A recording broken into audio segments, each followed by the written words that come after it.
అందరికీ నమస్తే అండి. మీరు చూస్తుంది జనతా అగ్రికల్చర్ యూట్యూబ్ ఛానల్. నేను మీ నరేషన్ అండి. ఈ రోజు యొక్క ముఖ్య ఉద్దేశం ఏంటంటే మిరప విత్తనాలు తీసుకొని మిరప నారుమడి ఎలా సిద్ధం చేసుకోవాలి అని చాలా మంది రైతులు అడుగుతున్నారు. మిరప నారుమడి ఎలా సిద్ధం చేసుకోవాలి, విత్తనం పెట్టిన తర్వాత ఎలాంటి జర్మినేషన్ రావాలి, పెట్టిన తర్వాత వేరు పురుగును అరికట్టాలి, దాంతోపాటు వేరు కుళ్ళను అరికట్టాలి. మనకి 20-25 రోజుల వరకు ఎలాంటి స్ప్రేలు చేసుకుంటే మొక్క ఆరోగ్యంగా పెరుగుతుంది అనేది ఈ రోజు యొక్క ముఖ్య ఉద్దేశం అండి.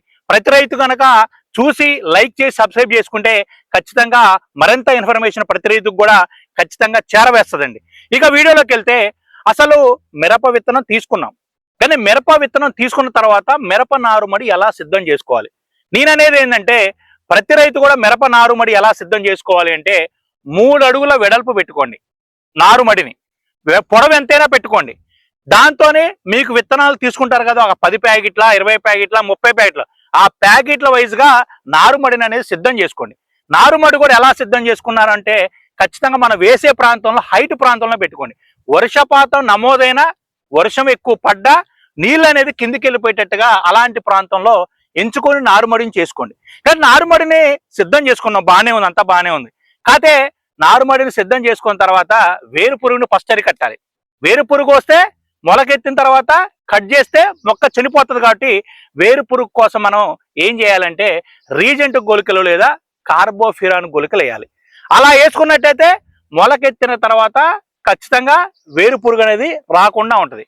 ప్రధాన పొలంలో మనం పెంచుకునేటప్పుడు ఏం చేయాలంటే విత్తనం తీసుకుంటాం, విత్తనాన్ని కూడా లోపలికి కుచ్చుకోండి, కొంచెం పైన కుచ్చుకోండి. అలా కుచ్చుకున్నట్టయితే ఖచ్చితంగా వేసినట్టయితే మనకి ఒక 7 రోజులకి జర్మినేషన్ వస్తాయి. 7 రోజులకి బ్రహ్మాండమైన జర్మినేషన్ రావాలంటే ఏం చేయాలి, మనం విత్తనం పెట్టిన తర్వాత పోసిన తర్వాత ఖచ్చితంగా గోనె సంచులో లేకపోతే మన చీరలో లేకపోతే బస్తాలు లాంటివి తడిపి దాని మీద వేయండి. 7 రోజుల దాకా తీయొద్దు, పెట్టాలంటే వాటర్ దాని మీదే పెట్టేసేయండి. 7 రోజుల తర్వాత తీస్తే మంచి జర్మినేషన్, ఒక 90% జర్మినేషన్ అనేది మనకి కనపడతా ఉంటుంది. మరి 90% జర్మినేషన్ వచ్చింది, అంతా బాగానే ఉంది. మరి తర్వాత వేరుకులను ఎలా అరికట్టుకోవాలి. వేరుకులుడు మెయిన్ ప్రాబ్లం. ఎందుకంటే ఎప్పుడైనా నర్సరీలలో అయినా మన దగ్గర అయినా బాగా మొక్క చనిపోతూ ఉంటుంది మనం జర్మినేషన్ వచ్చిన తర్వాత, మొక్క మొలిసిన తర్వాత. మరి దానికోసం ఏం చేయాలంటే మనకి రెడోమిల్ గోల్డ్ ఉంటుంది, లేకపోతే మనకి కాపర్ ఆక్సిక్లోరైడ్ ఉంటుంది, లేకపోతే మెట్లాక్సిల్ ఉంటుంది. ఈ మూడిట్లో ఫస్ట్ మెట్లాక్సిల్ తీసుకోండి. మెట్లాక్సిల్ మొలిసిన 2వ రోజు 3వ రోజు స్ప్రే చేసినట్టయితే ఖచ్చితంగా మనం వేరుకులను ఎంతో కొంత కంట్రోల్ చేసుకోవచ్చు. కింద కూడా తడిసే విధంగా కొట్టండి. తర్వాత ఒక 1 వీక్ గ్యాప్ ఇచ్చి రెడోమిల్ గోల్డ్ వాడండి. రెడోమిల్ గోల్డ్ ఉండేది ఏంది, ఈ మ్యాంకో జిబ్బు మెట్లాక్సిలే ఉంటుంది. దీన్ని 2వ డోసుగా మనం స్ప్రే చేసుకోండి. 3వ డోసుకు వచ్చేలోపు వర్షాలు ఎక్కువ పడితే మాత్రం బాగా వేరుకులుడు సమస్య ఎక్కువగా వస్తుంది. దానికి ఏం చేయాలంటే మొక్క తడిసే విధంగా కాపర్ ఆక్సిక్లోరైడ్ అని ఇవ్వండి. దాని ద్వారా ఖచ్చితంగా వేరుకులను అరికడతాం. సరే, వేరుకులను అరికట్టినాం, వేరు పురుగును అరికట్టినాం, మొక్క ఆరోగ్యంగా పెరుగుతుంది. ఇప్పటికే నేను చెప్పిన 15 రోజులు 16 రోజులు 17 రోజులు డోసులు అయిపోయినాయి. మరి దీని తర్వాత ఏమొస్తుంది, వస్తే నెక్స్ట్ దోమ వస్తుంది, నల్లి వస్తుంది, లేకపోతే పురుగు వస్తుంది. దోమకి ఏం చేస్తాం, తక్కువ కాస్ట్లో టైం అక్టారా టెక్నికల్ ఉంటుంది. ఈ అక్టారా టెక్నికల్ చిన్న ప్యాకెట్ 5 గ్రాములు 10 గ్రాముల ప్యాకెట్లు ఉంటాయి. మనం దానికి తగ్గట్టు డోసు తీసుకొని స్ప్రే చేసుకోండి, దోమను కంట్రోల్ చేస్తాం. మరి దోమను కంట్రోల్ చేసినాక మళ్ళీ పురుగు వచ్చే ఛాన్స్ ఉంది. పురుగు వస్తే ఏమైంది, ఆకు పై భాగంలో బొక్కలు పెడతా ఉంటుంది. అది బొక్కలు పెడితే ఇది ఎదుగుదల అనేది ఆగిపోతుంది. మన పురుగుకి ఏం కొడతాం, పురుగుకు కొట్టాలంటే కొరాజిన్ ఉంటుంది, లేకపోతే మనకి ప్రొక్లైన్ టెక్నికల్ ఉంటుంది. ఈ ప్రొక్లైమ్ చాలా 20 రోజుల గ్యాప్లో ప్రొక్లైన్ కొట్టుకోండి, తర్వాత అయితే కొరాజిన్ వాడుకోండి. ఈ రకంగా మనకి పురుగుకైతే ప్రొక్లైమ్ లేదా కొరాజిన్, దోమకైతే అక్తారా సరిపోతుంది. ప్రజెంట్ అయితే నేను చెప్పిన డోసులన్నీ కలిపి కూడా 25 రోజుల వరకు డోసులు చెప్పా.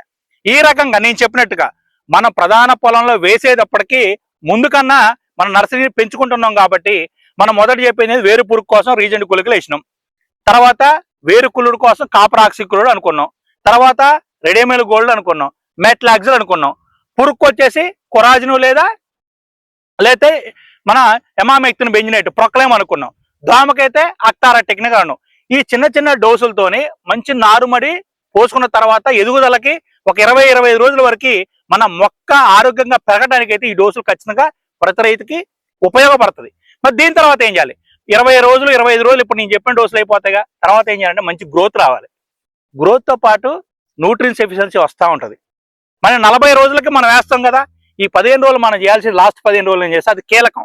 ఎందుకు కీలకం అంటే మంచి గ్రోత్ రావాలి, నలుపుదనంతో ఉండాలి, కొంచెం కాడ కూడా గట్టిగా రావాలి, దాంతోపాటు న్యూట్రియన్స్ లోపం లేకుండా చేసుకోవాలి, తెగులు సమస్యను బయటపడాలి.